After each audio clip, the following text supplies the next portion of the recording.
Rebonjour, chers frères et sœurs. Je vais partager avec vous l'article de la revue mensuelle d'information et d'opinion Chine-Afrique, numéro 7 du 20 juillet l'an 2000, où nous avons eu les perspectives de l'Afrique au XXIe siècle. Selon notre coopération Chine-Afrique.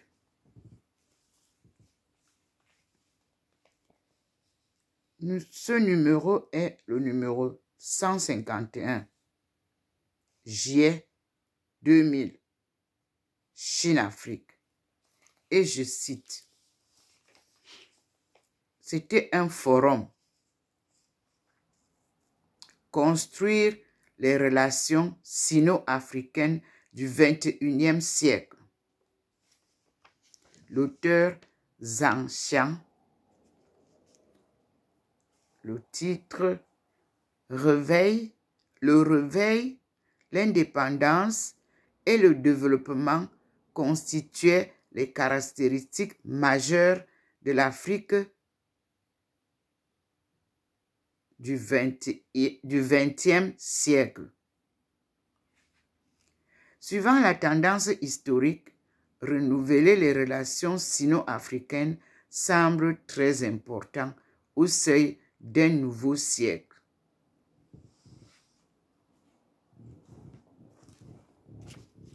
Et je continue. Au siècle dernier, l'Afrique, en obtenant de grands succès, a rencontré aussi des difficultés telles que la récession économique, le manque de céréales, la croissance démographique très rapide et la propagation du sida, ce qui a ébranlé la confiance des gens dans l'avenir de l'Afrique. Cependant, selon la tendance historique, l'Afrique du XXIe siècle sera un continent plein d'espoir. Je n'ai cessé de vous le dire. À un moment donné, je vous ai dit, l'Afrique est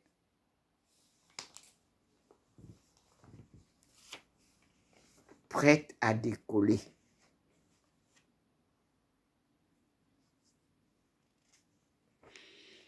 Nous continuons.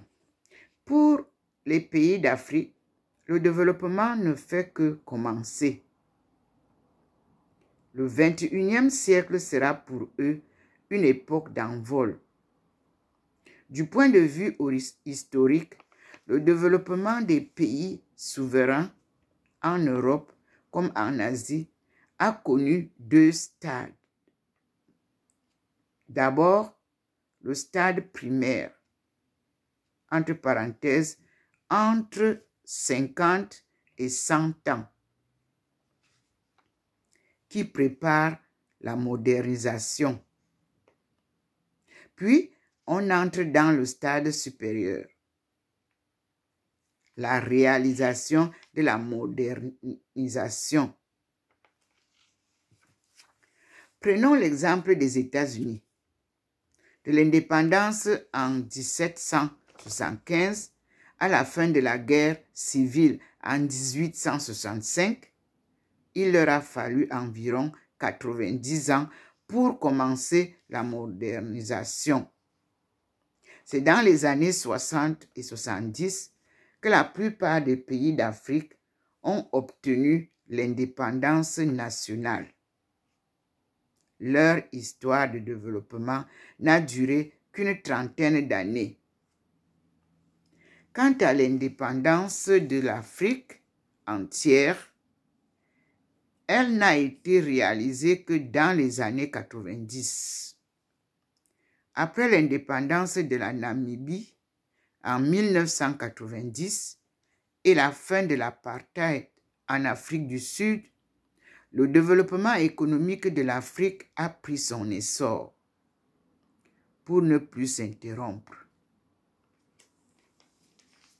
L'aspiration des pays d'Afrique à l'existence et au développement est toujours forte.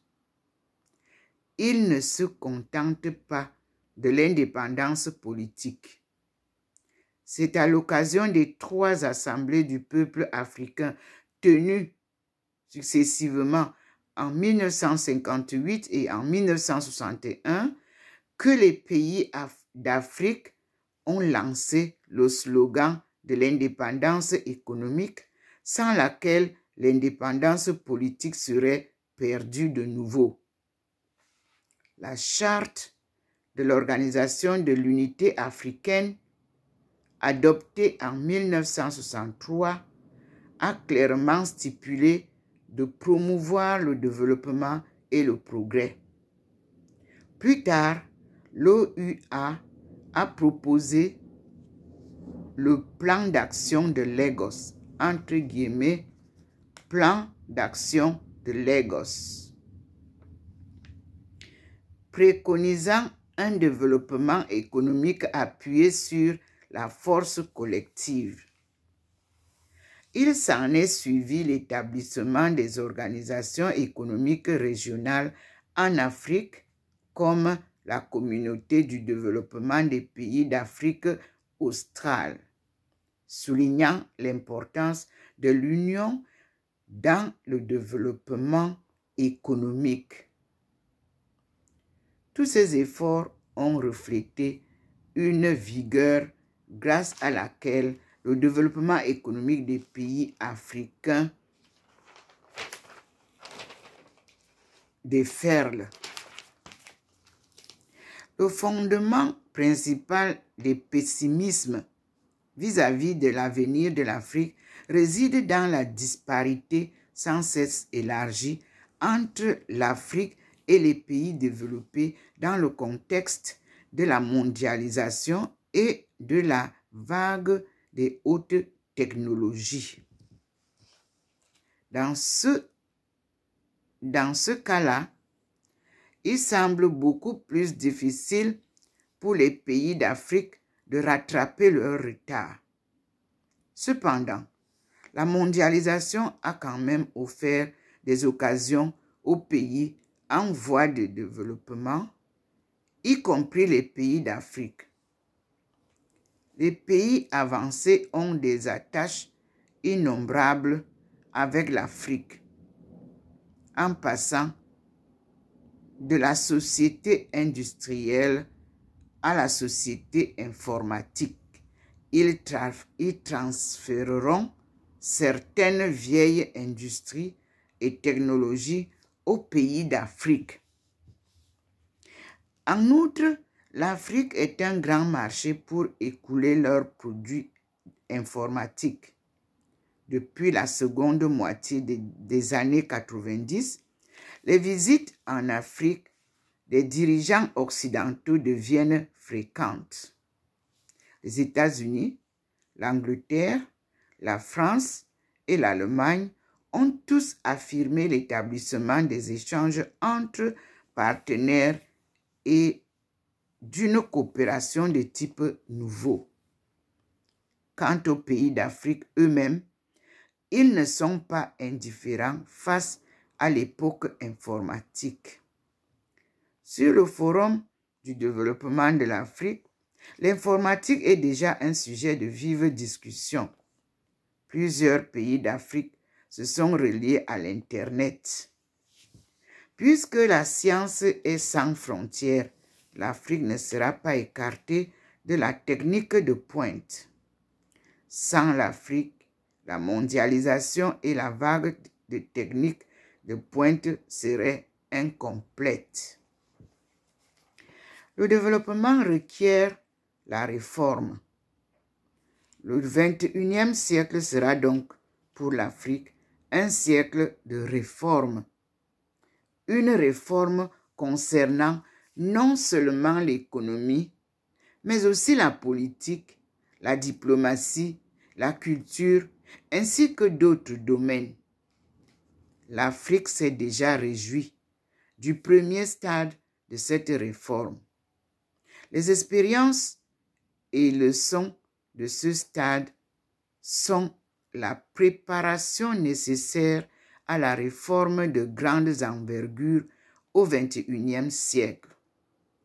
Dans le domaine social et économique, depuis l'indépendance, les recherches des pays d'Afrique, qu'il s'agisse du socialisme africain, du libre capitalisme ou d'un régime combiné, ont connu à la fois des succès et des difficultés. Entre ces différentes voies existent des divergences, mais aussi des points communs. Premièrement, développer une économie nationale, s'en tenir à la régionalisation et l'africanisation. Deuxièmement, remplacer l'économie traditionnelle retardataire par l'économie de marché. Réaliser graduellement la modernisation. Troisièmement, briser la structure économique simple. Établir une stratégie de développement économique et social conformément aux caractéristiques africaines et à la situation du pays. Depuis les années 80, l'économie africaine a connu une grave récession. Jusqu'à la fin des années 90, elle a enregistré une croissance très faible. Par conséquent, la réforme économique de l'Afrique est encore lourde et requiert un long trajet.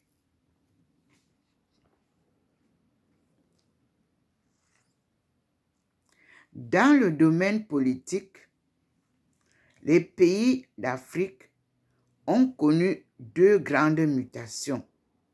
La première fut la transition de la démocratie pluripartiste au centralisme.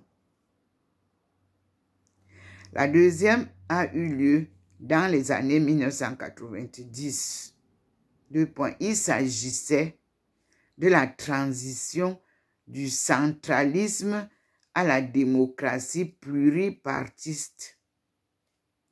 Cette mutation de grande envergure a produit une onde de choc et entraîné ainsi l'instabilité politique dans les pays d'Afrique qui ont enfin reconnu qu'il fallait établir une démocratie conformément à leurs propres caractéristiques.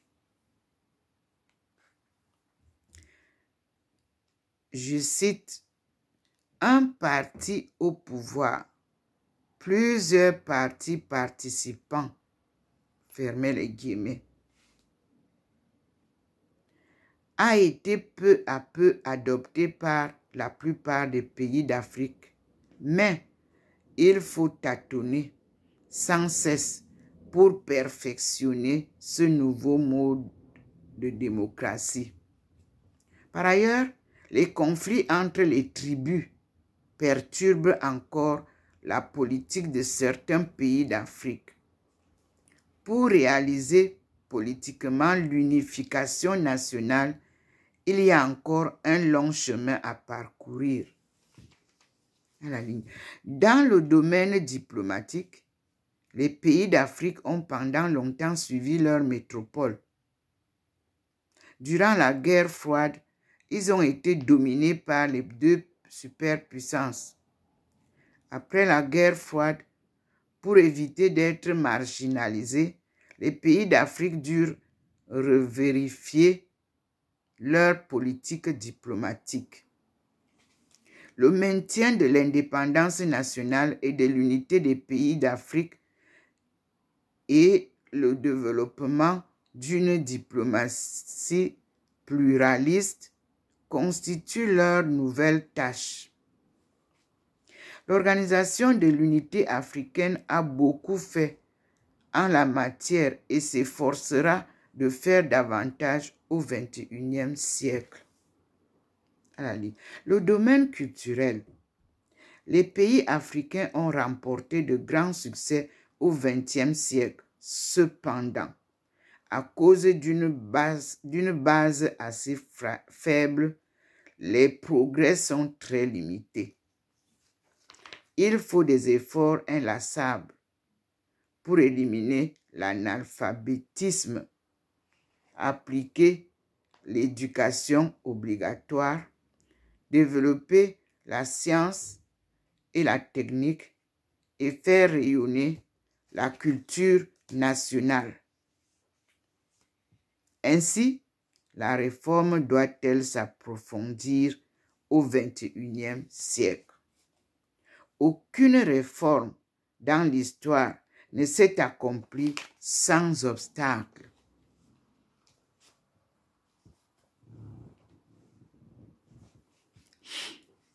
Les principales difficultés viennent de la société et de la nature. Les entraves sociales sont très variées, intérieures et aussi extérieures. Mais la plus grande menace est le colonialisme. L'effondrement du système colonialiste ne signifie que la fin du règne politique des colonisateurs en Afrique, pas la mort du colonialisme. Le colonialisme et le capitalisme sont deux aspects d'une même chose. Si le capitalisme existe, le colonialisme existe aussi. La mondialisation économique d'aujourd'hui est en fait la mondialisation de l'économie capitaliste ayant comme conséquence le néocolonialisme économique. Contrôlant d'autres pays sous prétexte d'une démocratie surpassant la souveraineté, les néocolonialistes sont les protecteurs de l'ordre économique international inégal. Sous prétexte des droits de l'homme, ils interviennent souvent dans les conflits intérieurs des pays d'Afrique, ce qui constitue une source d'instabilité. Par conséquent, face à la mondialisation du XXIe siècle, les pays d'Afrique doivent d'une part introduire activement les capitaux et techniques étrangers, d'autre part rester on a dit par conséquent, face à la mondialisation du XXIe siècle, les pays d'Afrique doivent d'une part introduire activement les capitaux et techniques étrangers, d'autre part rester vigilants envers le néocolonialisme économique et protéger la souveraineté nationale afin d'assurer un développement normal. Puisque la tâche de l'Afrique au XXIe siècle est d'approfondir la réforme et de renforcer le développement, les relations sino-africaines requièrent des réajustements correspondants. Les nouvelles conditions demandent à la Chine de renouveler ses principes et ses moyens en traitant les relations sino-africaines. Premièrement, insister sur la coopération à long terme. Le trajet du développement sera long, tant pour la Chine que pour l'Afrique. La Chine a arrêté l'objectif de s'imposer dans le rang des pays moyennement développés au milieu du XXIe siècle. La réalisation du même objectif demande un terme beaucoup plus long dans la plupart des pays d'Afrique. Par conséquent, toutes les actions à court terme doivent être évitées dans le contact et la coopération sino-africaine.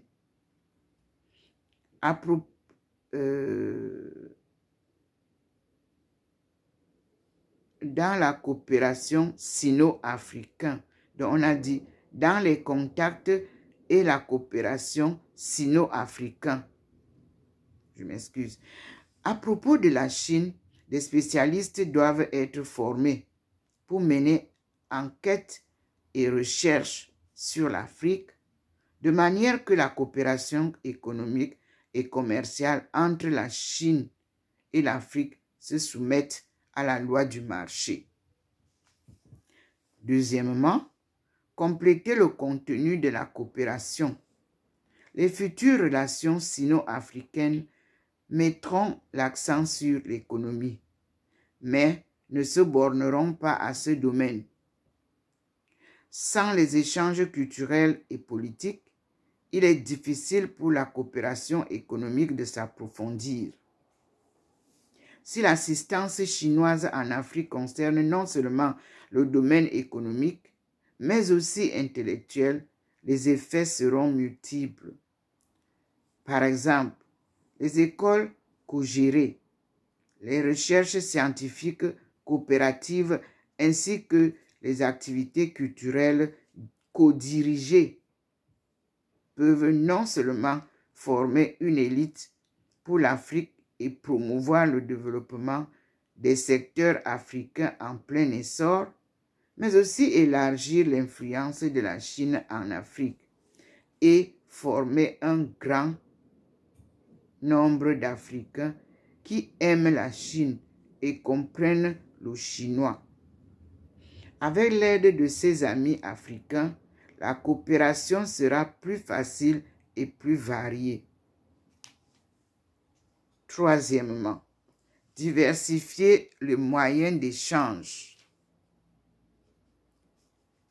Diversifier le moyen d'échange. À cause de l'économie planifiée et l'isolation des départements intérieurs, l'assistance chinoise en Afrique manquait de souplesse. Par exemple, on ne savait pas faire des enquêtes sur la société et le marché de l'Afrique à l'occasion d'un projet d'assistance, ni procéder à des échanges économiques, entre parenthèses, la vente des produits culturels et informatiques lors d'échanges culturels. Les contacts sino-africains courants sont plutôt du ressort intergouvernemental. Heureusement, avec le développement de l'économie de marché en Chine, de plus en plus d'entreprises privées chinoises ont pénétré le marché de l'Afrique, ce qui a diversifié le commerce sino-africain et fait augmenter les chiffres d'affaires. Cependant, cela a aussi causé des problèmes. Recherchant les intérêts à court terme, certaines entreprises privées ont exporté en Afrique des produits frauduleux ou de mauvaise qualité, ce qui a porté préjudice à la réputation des produits chinois et compromis le développement stable et à long terme du commerce sino-africain. Le gouvernement chinois a arrêté une série de mesures pour résoudre ces problèmes. Le commerce entre l'Afrique et les pays occidentaux remonte à des centaines d'années, en excluant bien sûr la teinte de colonialisme. La Chine peut emprunter leur expérience de gestion à la ligne. En un mot, en consolidant les contacts traditionnels, la Chine et l'Afrique doivent rechercher sans cesse de nouveaux moyens de coopération afin de construire au XXIe siècle des relations sino-africaines stables, complètes et durables. Fin de citation.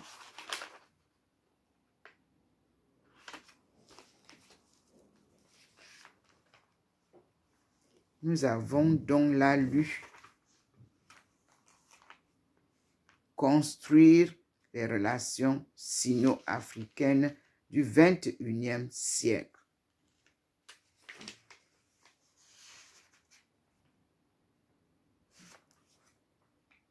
Et nous reviendrons plus tard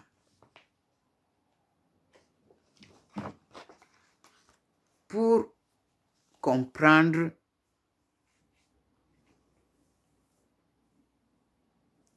comment a évolué la coopération Chine-Afrique en Afrique, en Chine et enfin, est-ce qu'on a réussi à tisser le lien qui est un lien biologique qui avait été un peu écarté, car la Chine et l'Afrique ont des liens biologiques incontestables. Ils sont du vieux royaume des royaumes, comme nous allons le découvrir.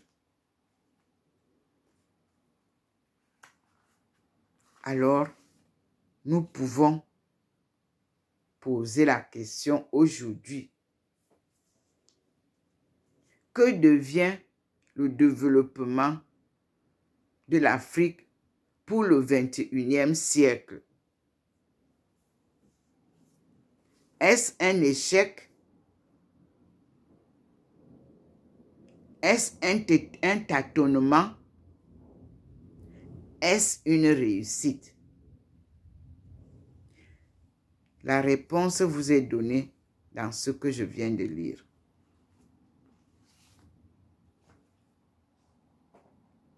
Pour les pessimistes et pour les optimistes, réécoutez donc cette vidéo. Pour ceux qui peuvent avoir cette revue, c'est la revue numéro 7 du 20 juillet de l'an 2000. Et vous allez comprendre où en sommes-nous.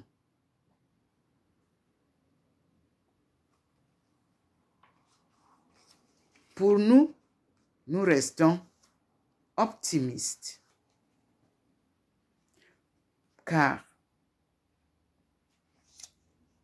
ce n'est qu'un début.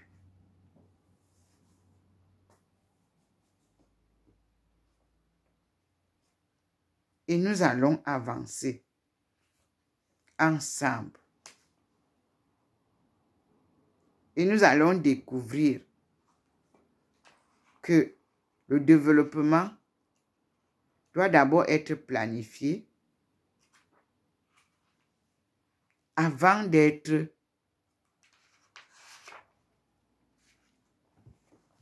une action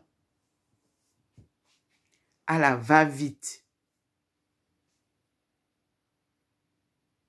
qui va lentement, va sûrement, nous dit un vieil adage. Mais cet adage-là est aussi dit en ma langue maternelle.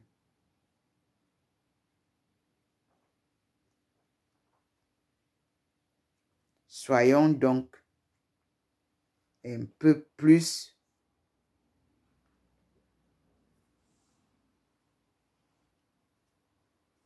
patients. Alors, j'ajoute ça à la page 86, 87 du livre du monde Voyage en Chine, écrit par le professeur Pascal Bokolo. C'est lui qui m'aura encouragé à aller valider mes recherches, mes études, mes travaux de recherche dans une université, parce que je lui ai présenté tout mon dossier académique. Et il m'a dit, il faut que tu ailles à l'université, tu nous valides ces travaux, ça va nous être utile. J'ai donc eu le courage de repartir sur les bancs. Et je lui dis toujours merci. Je n'avais plus le courage avec toutes les difficultés que j'avais.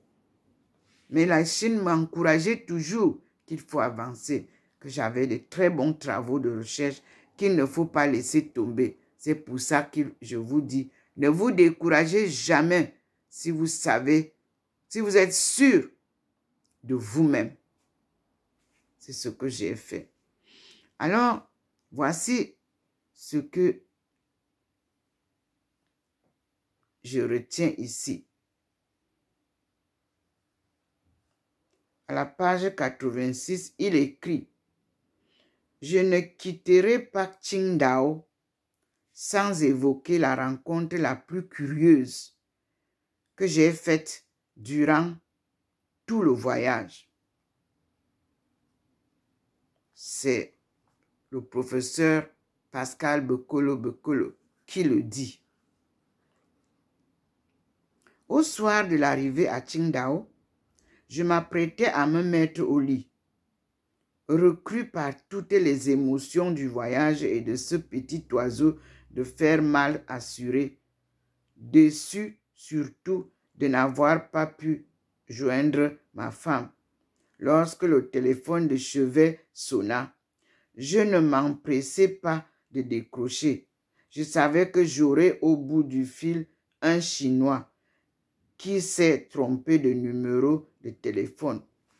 Cela arrive presque systématiquement lorsque nous regagnons nos chambres après une sortie. Sans chercher à cacher mon agacement, je finis par décrocher pour en finir avec la manie.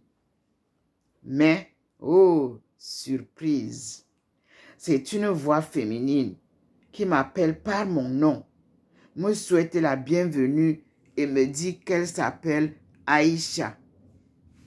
Tout cela dans le plus pur Ewondo, tel que devait le parler Atangananchama lui-même. De l'Ewondo au cœur de la Chine, au beau milieu de la nuit, par téléphone, par une inconnue portant un nom mahométan, de quoi flanquer la trouille à de moins portants que moi. Providence ou piège? Elle veut vous voir, Samuel et moi.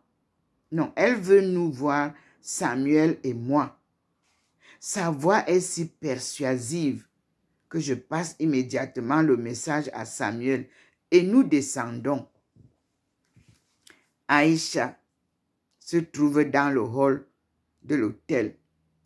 Personnage de couvent ou de bande dessinée.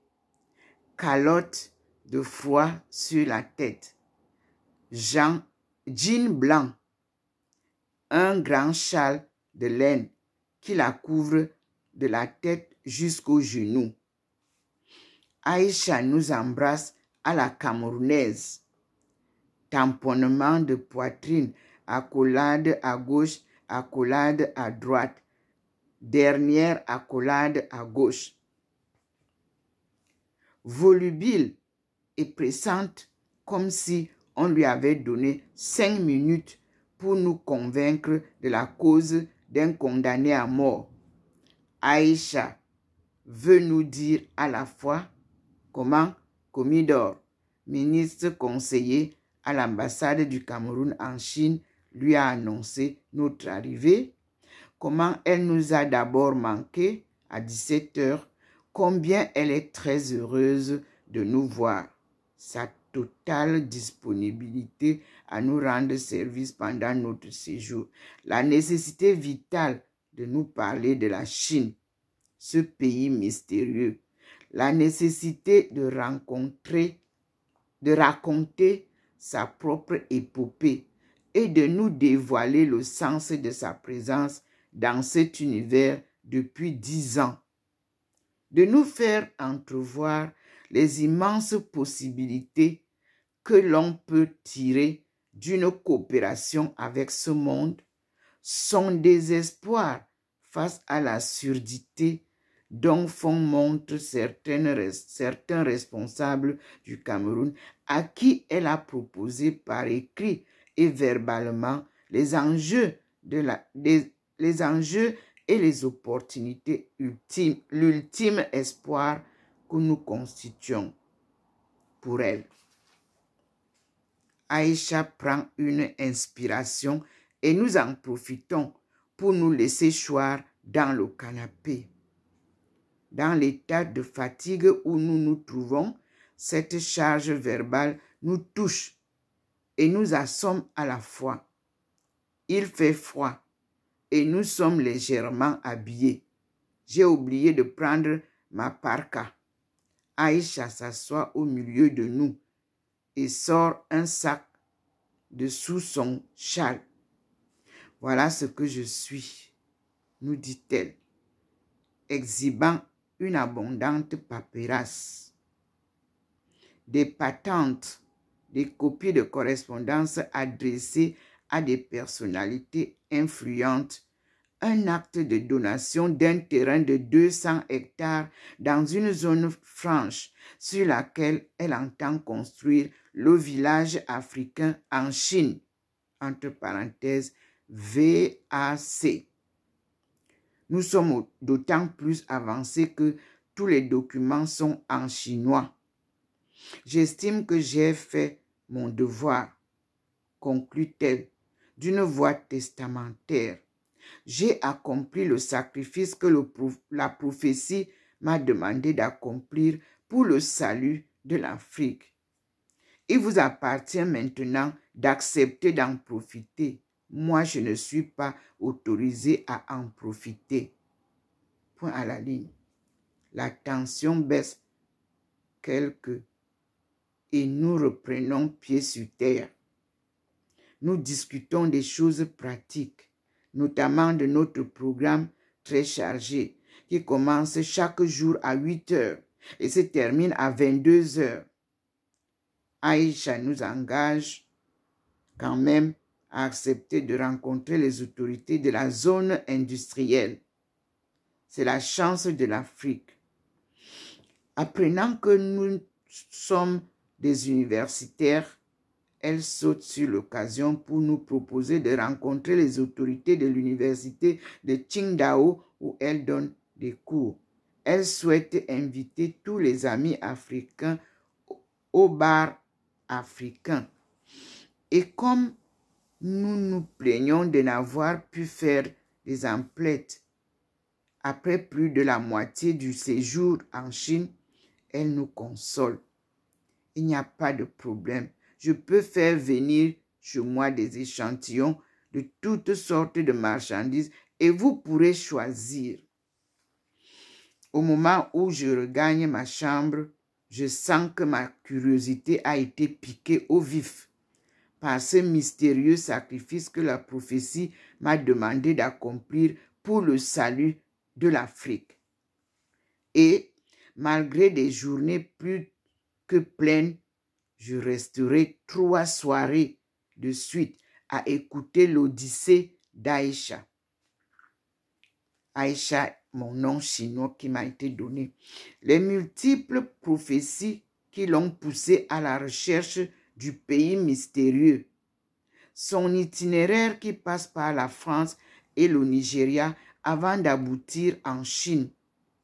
Ses malheurs qui vont du décès de son premier mari au décès de son fils enterré en Chine. En passant par le divorce avec son second mari, sa conversion du catholicisme à l'islam pour s'appeler désormais Aïcha. Nous enregistrons des cassettes en vue de publier un livre à la barbe des Blancs qui essaye depuis quelque temps de faire un film sur elle. Un titre trotte déjà dans ma tête. Chine égale Afrique, un pont vivant appelé Aïcha, ou bien le pays mystérieux. Une exploratrice appelée Aïcha. L'un ou l'autre porterait en sous-titre, entre parenthèses, histoire fantastique de la première femme africaine à s'installer en Chine et les extraordinaires opportunités que sa présence offre à l'Afrique en cette orée de la mondialisation. Fermez la parenthèse, J'emporte d'elle l'image d'un Robinson échoué sur une île inconnue ou d'une exploratrice à la Livingstone, retrouvée par Pabe Mongo. C'est son nom d'écrivain, au professeur. Il y a un côté mystique qui donne à l'aventure son goût spécial. Au moment où nous nous séparons, il est convenu qu'elle va dupliquer les cassettes et me les envoyer par DHL. Le vol qui nous ramène à Beijing se fait en Boeing 737 et ne dure qu'1 heure. C'est le début de la fin du périple chinois. J'ai le sentiment, en retrouvant Beijing, de revenir sur le rivage après une expédition en haute mer. Nos amis nous ont réservé le meilleur pour la fin. C'est ainsi seulement qu'ils donnent l'occasion d'étreindre Beijing la belle. En quittant l'aéroport, nous parcourons les principales artères de la ville. Larges, longues, rectilignes, se coupant en angle droit. Les bouleversements de Beijing comportent 10 couloirs. Les boulevards de Beijing comportent 10 couloirs, dont 6 centraux pour la grande circulation, 2 latéraux pour les bus et 2 périphériques pour les cyclistes, les piétons restant bien entendu sur leur trottoir, à l'ombre des arbres.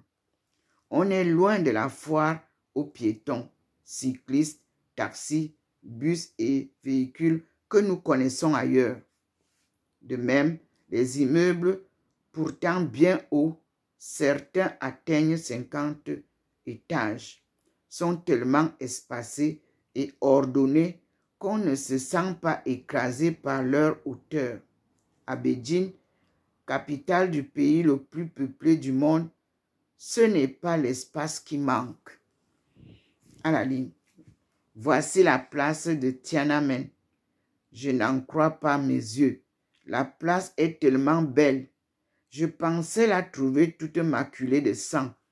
Insouciants et heureux, des bandes de jeunes gens de l'âge de ceux du printemps de Pékin vont et viennent. Une effigie géante de Mao trône sur le mur de son mausolée, juste en face. Pas plus que les murs. Les places ne peuvent donc parler. L'histoire ne raconte pas tout. Et je m'interroge sur la vie. Est-elle un fleuve cynique qui couvre de ses alluvions tout ce qui ne résiste pas à son impétuosité, où un arbre fort jaillit et de la graine qui meurt, Tiananmen ne répond pas. Nous marchons un arrêt devant le grand hôtel de Beijing qui a abrité au début de l'année les travaux sino-africains sur le développement économique social. Les conclusions des travaux ont l'avantage de donner un contenu concret à l'amitié sino-africaine et mériteraient d'être mis à la portée du plus grand nombre. Des drapeaux clamant la candidature de la Chine pour accueillir les Jeux olympiques de l'an 2008 flottent en permanence sur le fronton de l'immeuble à l'intention des visiteurs.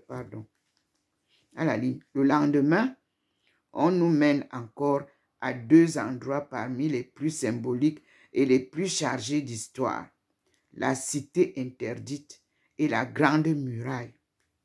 Par son gigantisme, sa complexité et sa splendeur, le palais des empereurs de Chine, plus connu sous le nom de cité interdite, ne trouve de comparaison en Occident que dans la somptueuse concession du roi Soleil à Versailles. Sa construction aurait demandé plus de 100 000 artisans et près d'1 million d'ouvriers. Il a servi de résidence à 24 empereurs de la dynastie des Ming à la dynastie des Qing, de 1420 à 1911. L'architecture du palais obéit strictement à l'astrologie et à la philosophie mythologique de la Chine ancienne. L'orientation, la forme et les ornements de chaque groupe d'immeubles ont une signification particulière. On comprend la difficulté d'un touriste de circonstance à saisir la richesse symbolique de cette complexité artistique. Je ne retiens de la salle de l'harmonie suprême Tailledang, de la salle de l'harmonie centrale Chongqing, de la salle de l'harmonie présentatrice Bahejiang, du palais de la pureté céleste, de la salle de l'union et du palais de la tranquillité terrestre que des beautés extérieures. On a beau me dire que le terme désigne l'empereur, que celui de terrestre désigne la reine, que la lune désigne l'union entre les deux. Je sens qu'il me manque encore des clés pour pénétrer cet univers labyrinthique et mystérieux. Alors je reste à l'extérieur, dans le hall des anecdotes. Il m'est plus facile de retenir, et pour cause, que l'empereur avait 2299 concubines logées dans des studios que nous contemplons à travers les vitres. Les chiffres 9 et ses multiples représentent la longévité, nous explique-t-on. En multipliant les concubines par 9 fois 9, l'empereur comptait prolonger d'autant sa vie, atteindre l'éternité sur terre, racler la voûte céleste comme dit un adage de chez nous. On tirait au sort celle des concubines qui devaient le rejoindre pour la nuit, et un eunuque la portait sur le dos après lui avoir passé une cagoule à la tête. Résultat, bien des concubines malchanceuses passèrent toute leur vie sans voir l'empereur. Était-elle heureuse? La question ne se posait pas à l'époque. L'important était que l'empereur le fût, ce dont attestent les historiens. Maintenant, cité interdite, justement, parce que personne en dehors des eunuques n'avait le droit d'aller savoir comment l'empereur se débrouillait avec ses myriades de concubines.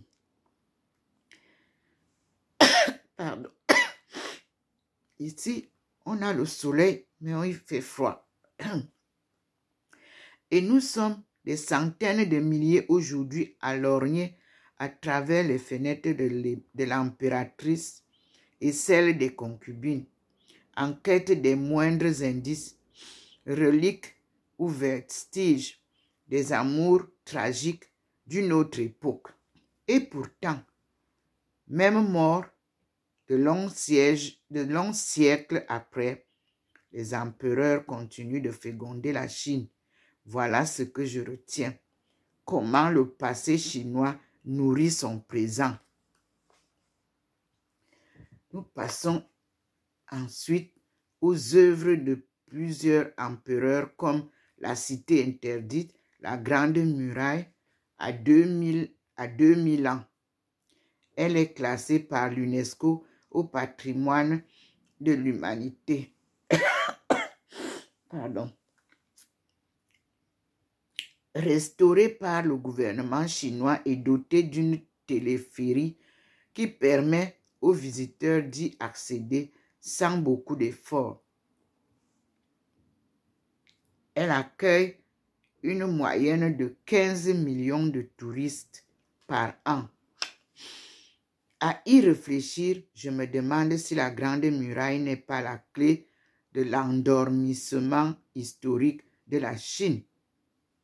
La Chine a passé des siècles à s'enfermer, à se clore, à se recroqueviller sur une civilisation pourtant prospère et brillante.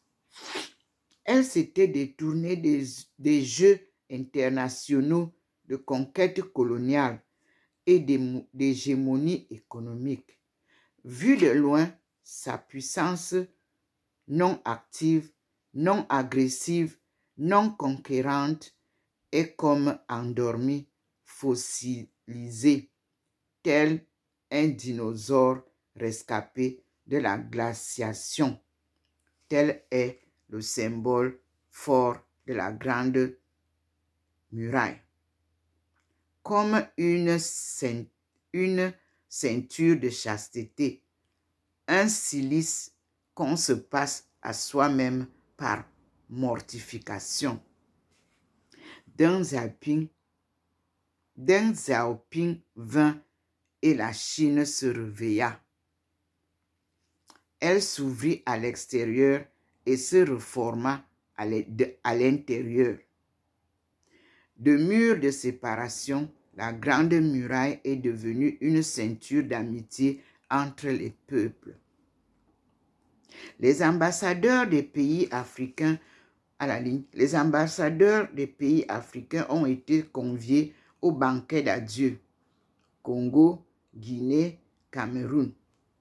Les discours avant le repas sont émouvants, empreints de courtoisie et teintés de nostalgie. Le repas cependant est gai. Il est ponctué de toasts et de campés, entre guillemets. Entre parenthèses, invitation à vider le verre, c'est ce qui veut dire camper. En cette occasion solennelle, nos amis ont choisi de nous faire manger du canard laqué, une spécialité dont ils ont le secret. Nous apprendrons tout le long du banquet comment s'élève et se cuit le canard laqué. Le caneton est gavé en 45 jours jusqu'à ce que son foie éclate. Puis il passe par toutes sortes de traitements odieux qui vont permettre à sa peau de décoller du corps comme une écorce. Mon appétit baisse au fur et à mesure que j'apprends ces fines cruautés gastronomique. Je ne suis pourtant pas un ver, mais quand même. Point d'exclamation à la ligne. La fin des fins arrive. Il faut se séparer. Nous essayons de mettre dans nos poignées de main des serments chaleureux de scellement d'une amitié durable. Tous les confrères africains s'en vont dès le lendemain pour des raisons d'horaire d'avion. Samuel et moi devons passer un jour de plus à Pékin. Cette journée se passe heureusement en compagnie du ministre conseiller Comidor, qui se fait notre chauffeur, notre guide, notre négociant de change et d'achat. Il a mobilisé pour le seconder et nous servir d'interprète deux de ses amis, Jessie et Judy, l'une dans la matinée, l'autre l'après-midi. Jessie Liang est directeur général de la société Pan China DataNet, qui a signé un accord de joint venture avec des partenaires camerounais pour le montage d'une usine de fabrication de motocyclettes à Douala. Elle a été au Cameroun, d'où elle a ramené une moisson d'adresses et de bons souvenirs. Les installations de Jessie occupent plusieurs pièces dans un immeuble moderne avec des équipements bureautiques et communicationnels de pointe. Le lieu est beau, l'atmosphère conviviale. Jessie aime le Cameroun et est très fière de Comidor, qu'elle ne cesse de couvrir d'éloges. C'est le seul Africain à sa connaissance qui a le souci de son pays et le désir de le faire avancer. Il œuvre ardemment à l'établissement des contacts bénéfiques pour son pays. Tous les autres Africains qu'elle a rencontrés ne cherchent qu'à tirer leur épingle du jeu, à faire du business pour leur propre compte. Par ailleurs, Comidor est bel et bien homme généreux et poète. Pas étonnant, conclut Jessie, un soupçon taquin, que toutes les femmes l'adorent, et comme pour nous donner une preuve de ses assertions, elle nous récite un poème de Comidor qu'elle a appris par cœur. Un poème en anglais, court, touchant, sur la beauté de la Chine comparée à une femme. Un peu confus, Comidor nous avoue qu'il avait griffonné ce poème galant au cours d'un banquet à l'attention d'une dame à qui il avait glissé son papier. À sa grande surprise, cette dernière avait lu le poème à haute voix. Tout le beau monde et finalement tout le monde s'y était intéressé et le lendemain, le poème avait été publié dans un journal avant d'être relayé les jours suivants par toute la presse. En moins d'un mois, la réputation poétique de Comidor était établie. À la ligne, Jessie nous remet des photos du poème manuscrit qu'elle garde dans ses tiroirs. Je le relis et trouve que pour une improvisation, c'est véritablement un chef-d'œuvre. Il annonce et énonce une relation amoureuse entre la Chine, belle comme une fleur, et l'Afrique.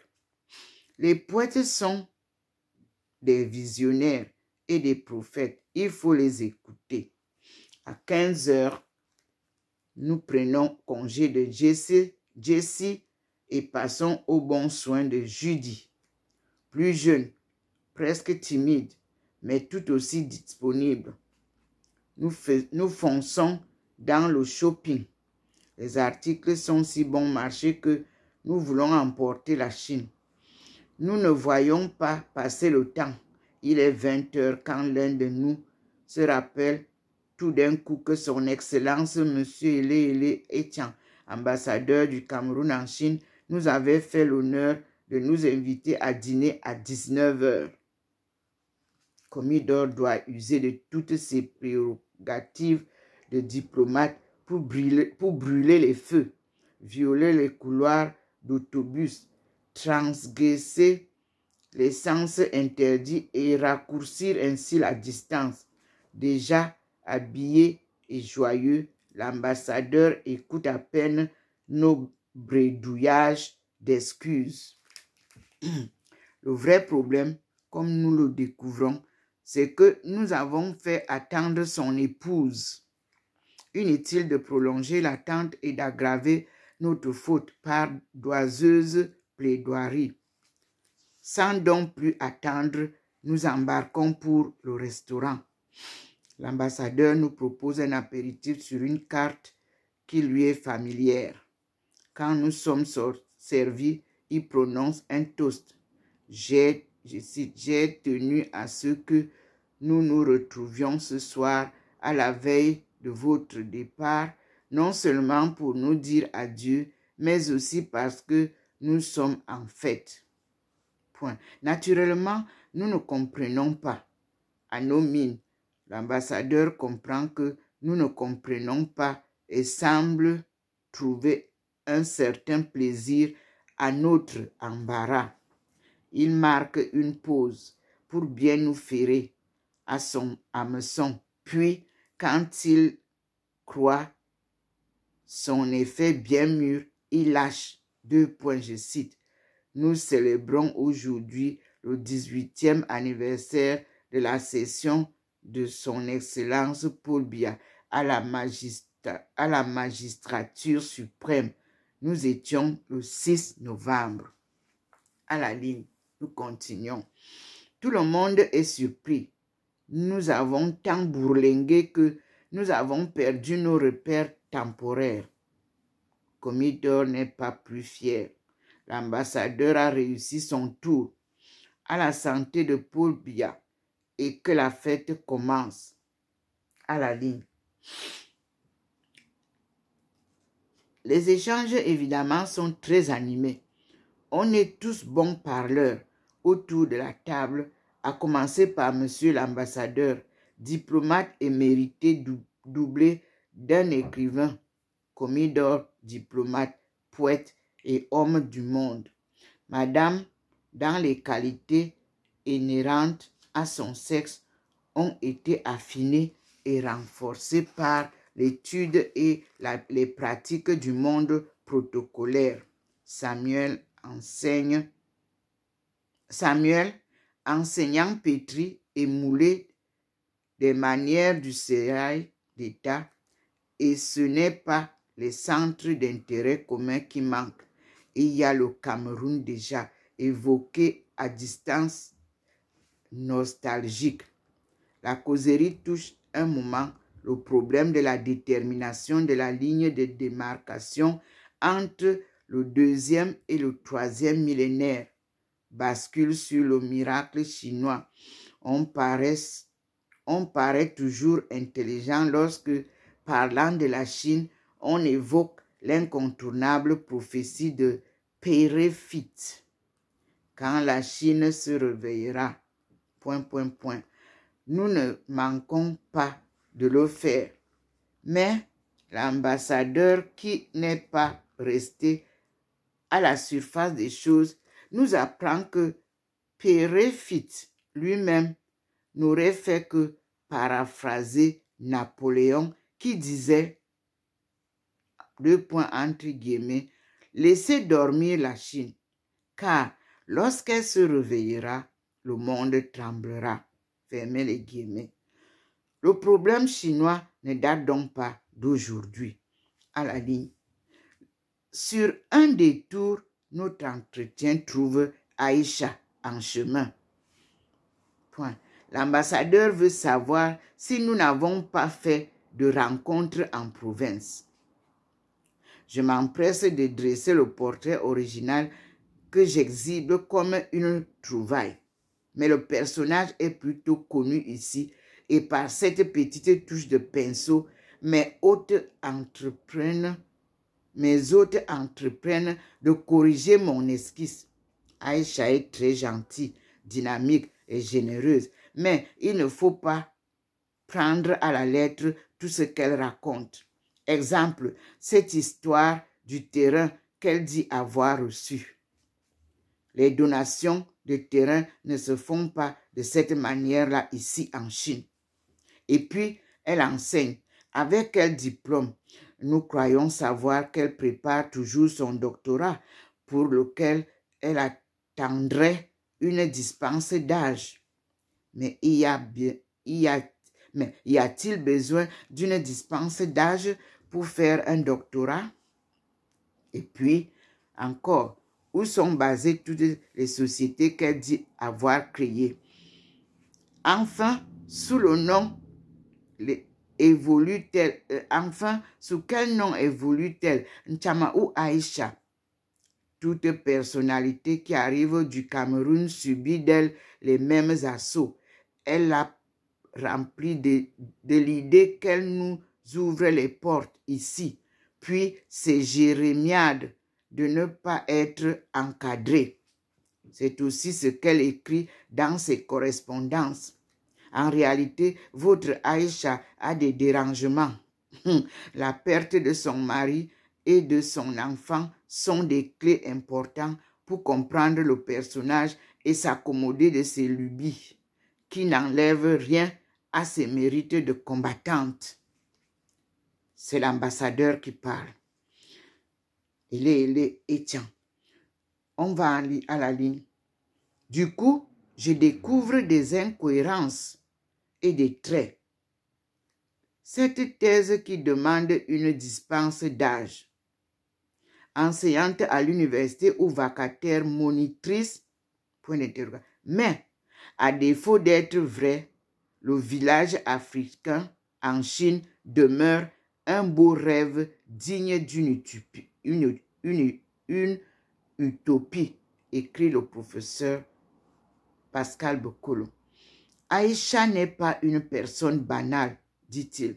J'aimerais bien que les gens plus valides, plus solides, plus sains et plus puissants puissent reprendre ce rêve et le réaliser. Nous manquons de rêves en Afrique, bien que beaucoup de gens soient des rêveurs. Point à la ligne. Ainsi va notre banquet. Bon cher, bon vin, sujet sérieux, politique, scientifique, divertissant et instructif. Au toast de clôture, l'ambassadeur nous souhaite bon retour et nous demande d'être son porte-parole auprès des instances de Yaoundé pour que le Cameroun saisisse la chance de la Chine. Il se désespère du fait que les pays moins bien lotis que le Cameroun profitent mieux de l'opportunité chinoise que nous. La chance de la Chine, voilà un titre qui vient tout seul de la bouche de quelqu'un qui a eu tout le temps de définir le meilleur rapport possible entre la Chine et le Cameroun. La leçon de ceci, c'est que dans le convoi mondial tel que j'ai aperçu, les Africains ont intérêt à s'accrocher au wagon chinois. Le lendemain, c'est le départ retenu par une réunion importante. Monsieur Zhu nous dit au revoir à l'hôtel. Monsieur Zhu nous dit au revoir à l'hôtel. Nous nous serrons chaleureusement la main en nous promettant de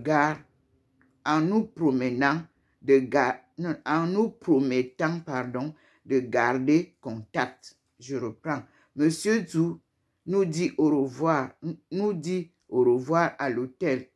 Nous nous serrons chaleureusement la main et nous promettons de garder contact. Monsieur Wang nous accompagne jusqu'à l'entrée de l'avion. Il est entouré de toute la charmante équipe qui nous a encadrés tout au long du séjour. Sun, l'interprète émérite, le monsieur Cameroun, comme nous l'apprenons dans le car, Yi Boran, interprète talentueux, jeune et plein d'avenir, la très discrète Madame Tien, attentive à tout. Nous déplorons l'absence de mademoiselle Jean, qui a fait l'interprétariat avant notre départ en province.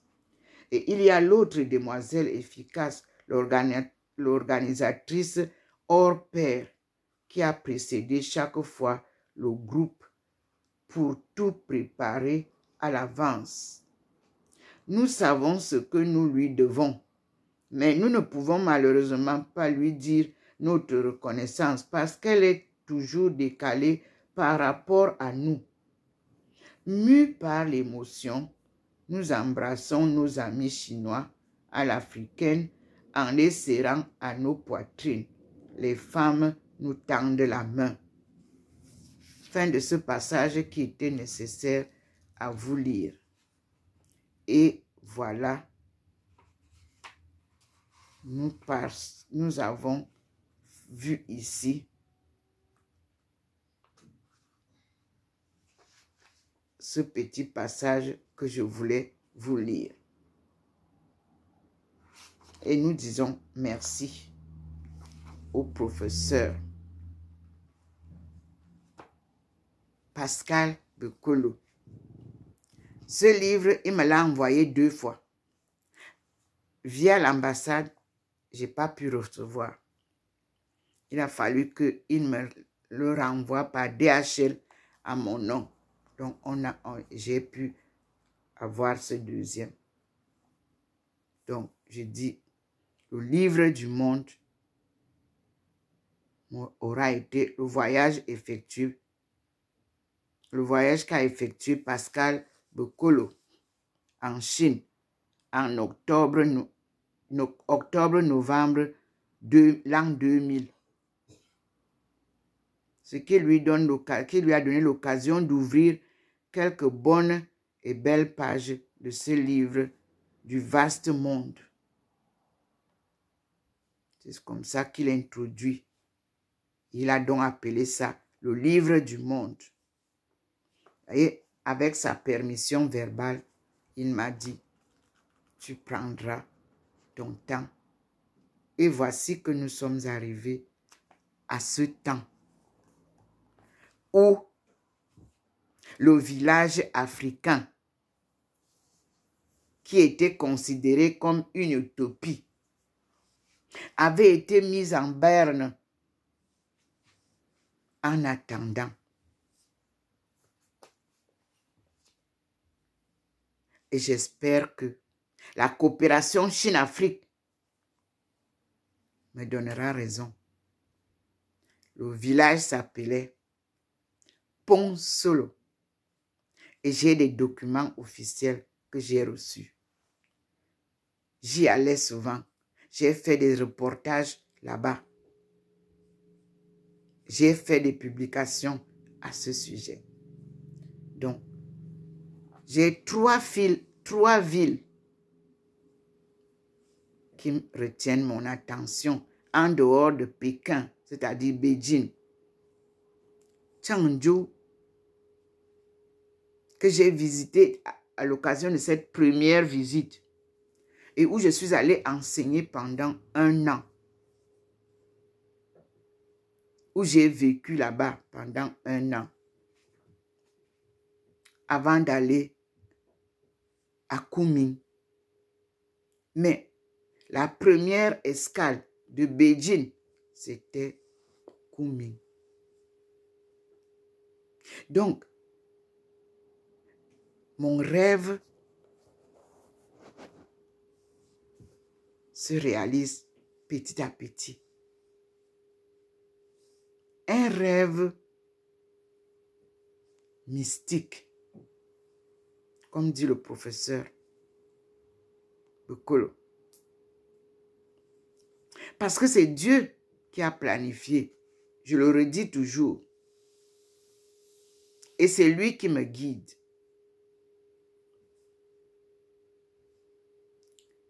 L'an 2000, nous nous sommes rencontrés avec mes frères Pascal et Samuel à Qingdao. Nous sommes aujourd'hui en 2023. 24. Et je poursuis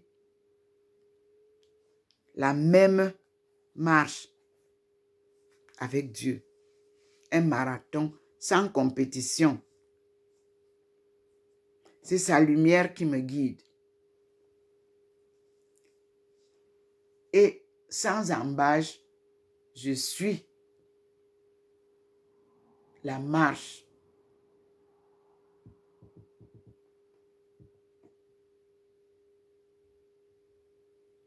Et je dis merci Seigneur.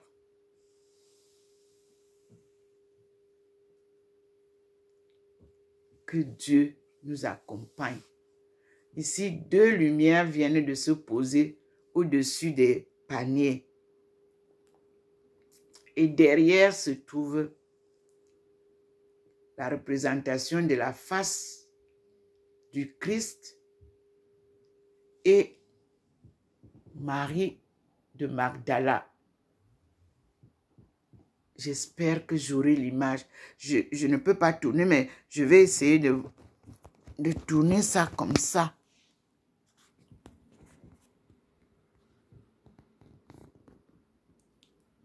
J'espère que nous allons voir.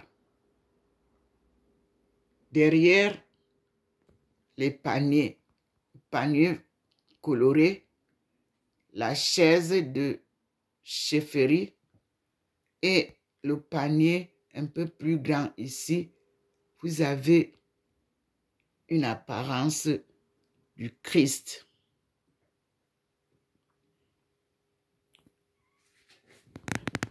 Je vais essayer. Sur la planche de ce petit meuble où il me fait voir souvent les autres personnages, c'est sa face sombre qui est là. J'espère que ça va nous faire voir.